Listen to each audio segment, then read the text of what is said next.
If you're into web development or even thinking about jumping into it, today's video is for you.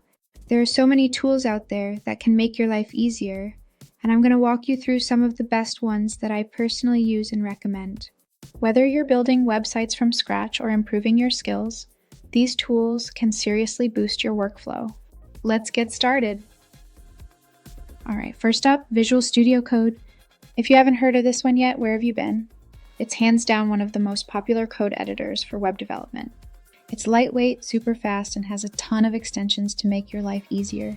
Whether you're coding in HTML, CSS, JavaScript, or even Python, Visual Studio Code is packed with features like IntelliSense, live previews, and debugging tools that save you tons of time. Oh, and did I mention it's free?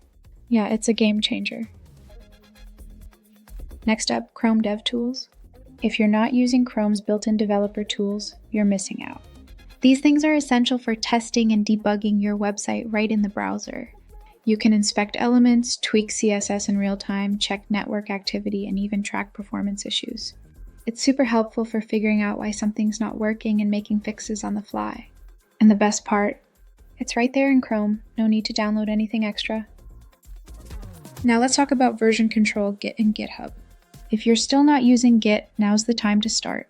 It's basically a lifesaver when it comes to tracking changes to your code. If something goes wrong, you can roll back to a previous version without stress. And with GitHub, you can collaborate with other developers, host your projects, and even show off your work.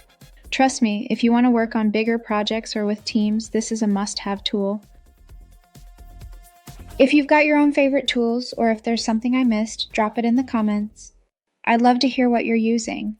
And if you found this video helpful, make sure to like, share, and subscribe for more web dev tips. Catch you in the next one.